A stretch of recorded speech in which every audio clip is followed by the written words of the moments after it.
I'm Teisha Bader with Shalom TV's news update for Friday, March the 1st, 2013. Palestinians in Gaza rioted near the border fence with Israel today. According to the IDF spokesman's office, the rioters fired guns at IDF soldiers, also throwing stones and Molotov cocktails at them. No soldiers were injured during the incident.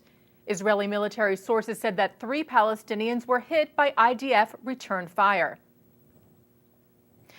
Reuters reports that U.S. Secretary of State John Kerry today reacted to comments made on Wednesday by Turkish Prime Minister Erdogan, where Erdogan referred to Zionism as a crime against humanity.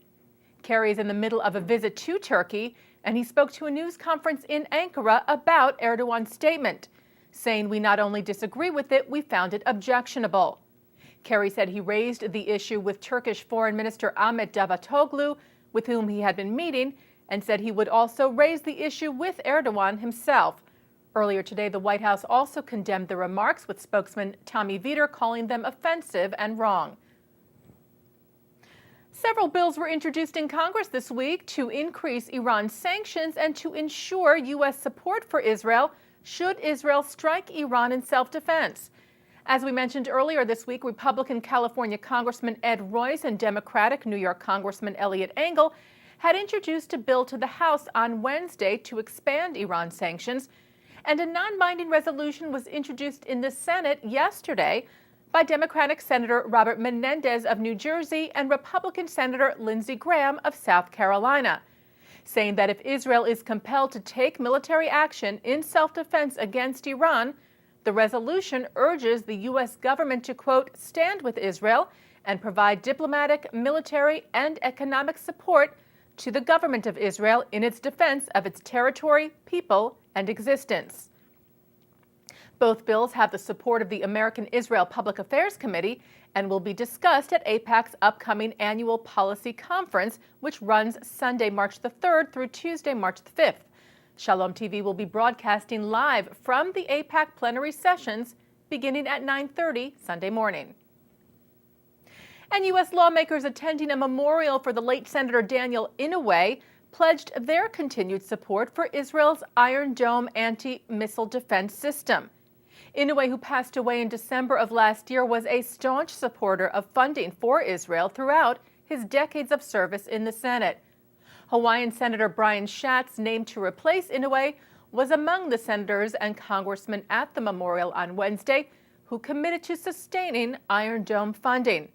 Schatz said, "My colleagues must come together once again and protect funding for critical programs such as this. The resources needed to guarantee American and Israeli security cannot be subject to political partisanship." And finally, on a somber note, the entire Jewish community and the Shalom TV family lost a very precious and wonderful soul this week, Dr. Harry Romanowitz, who passed away at the far too young age of 64, and who was laid to rest this morning by hundreds upon hundreds of his family and friends in Stamford, Connecticut. Harry Romanowitz, known to everyone by his Yiddish name Hesh, was a true Ohev Yisrael, a lover of the people Israel, and was actively engaged in leadership roles in a myriad of Jewish activities.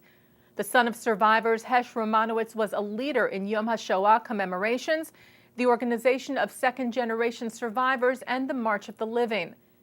Hesh Romanowitz was also deeply steeped in Yiddish culture, was a huge supporter of the National Yiddish Theater Volksbühne.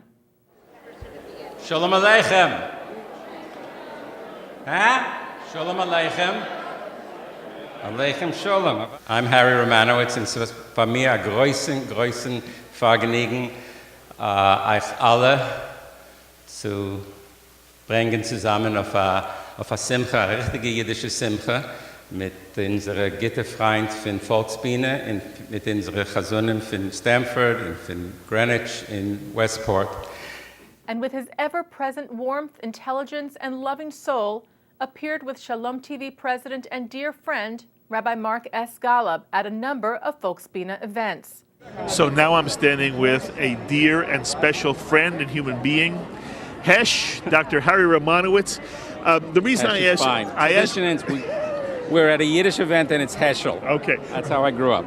It was my first language. Mama Lashon, or mother tongue, is the language I grew up with, and there's nothing in the world like it. And I majored in languages in college, and I can tell you that there are just expressions and feelings that cannot be in any way, shape, or form expressed by virtually any other language that I know of. And the phraseology is the understanding that English and Hebrew and Polish and Russian all have borrowed from Yiddish because it's so humane and so magnificently rich in many, many ways. He is, again, a dear friend and someone who brings so much neshama, another great word. Thank you. So much soul and heart to the Jewish people, the Jewish life. Thank you so much. Always a pleasure. We'll see you inside. Thank you. As a pediatrician and an observant Jew, Dr. Romanowitz also literally traveled the globe to perform the mitzvah of Brit Milah and was the moel at the circumcision for both Rabbi Golub's son and grandson. All of us at Shalom TV send our profound condolences to his extraordinary wife Sheila, to their children, and to the entire family. Hesh Romanowitz will be profoundly missed, and the Jewish world is diminished for his passing. Zecher Tzadik Livracha. May his memory forever be a blessing.